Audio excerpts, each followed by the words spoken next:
Listen to stories and appreciate idioms. Hello, everyone. Welcome to Encountering Chinese, Encountering Idioms. Today, the idiom we are going to encounter is 防患于未然. Let's break it down and read it slowly. 防患于未然防患于未然防患于未然防 refers to prevent. 患 means calamity or disaster. 未然 refers to something that has not yet formed or occurred. The literal meaning of 防患于未然 is that prevent the occurrence of disaster beforehand. Nowadays, it metaphorically means to take preventive measures before the occurrence of calamity.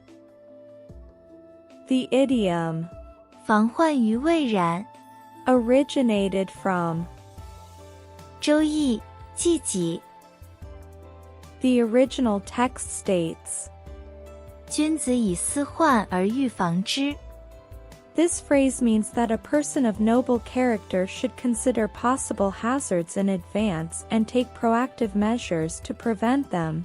The historical anecdote behind this phrase goes as follows. Once upon a time, there was a family preparing to build a new house. The house was almost completed, but the kitchen seemed to be not well arranged. The family believed that the chimney next to the earthen stove should be built straight so that it would look more beautiful, and the surrounding space would be more spacious and convenient for storing firewood. Soon, the house was built according to the family's idea. The master of the house decided to invite his friends to come to his new home for a meal to celebrate the completion of the house.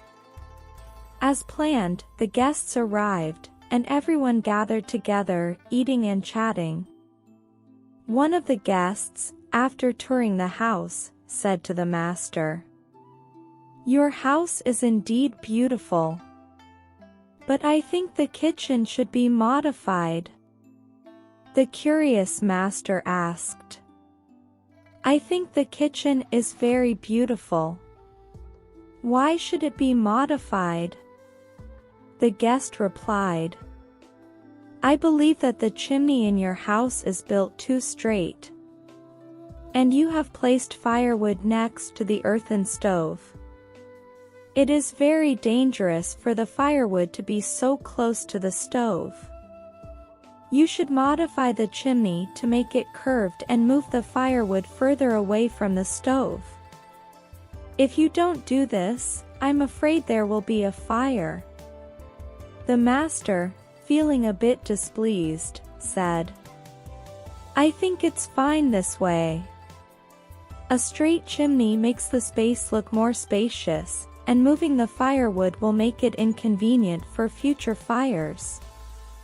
Your concerns are unnecessary. Besides, making the modifications you suggested would cost me a lot of money, which is a waste." The guest, hearing this, could only shake his head helplessly and say no more. Not long after, the family's house indeed caught fire due to the unreasonable kitchen structure. The neighbors saw the fire in the house and rushed to help.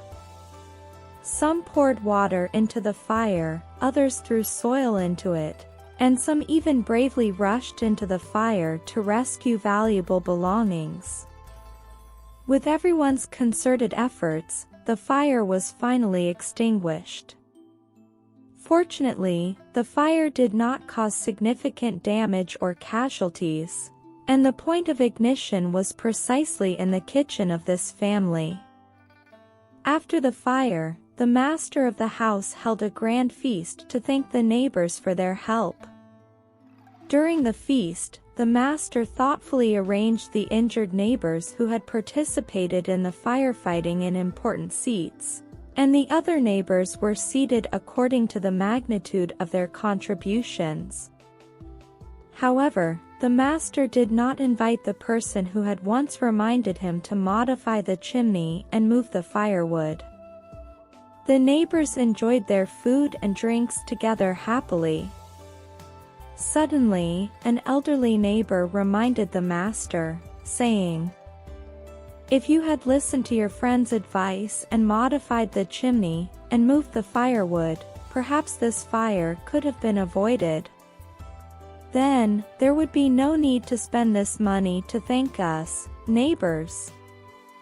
You invite us according to our contributions, but you did not invite the person who warned you and advised you.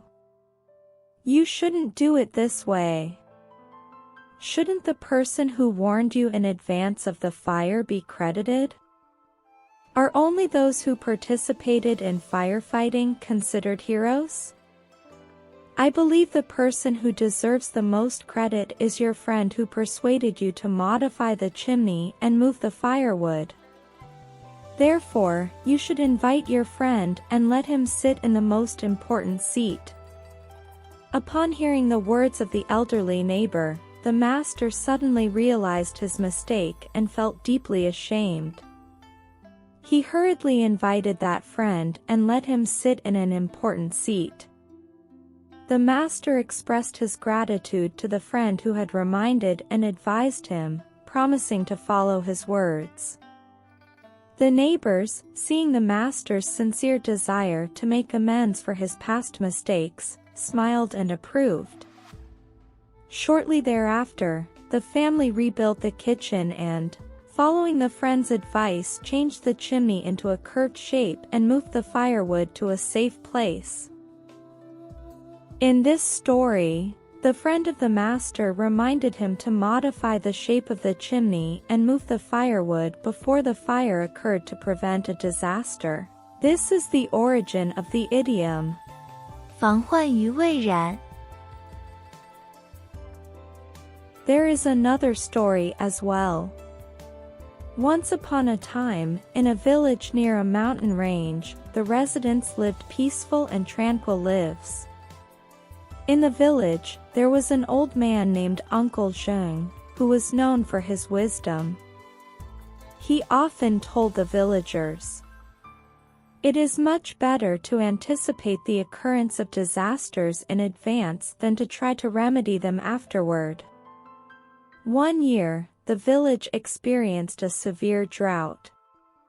Prolonged dry weather caused crops to wither, and water sources began to dry up. People became anxious, and life became increasingly difficult.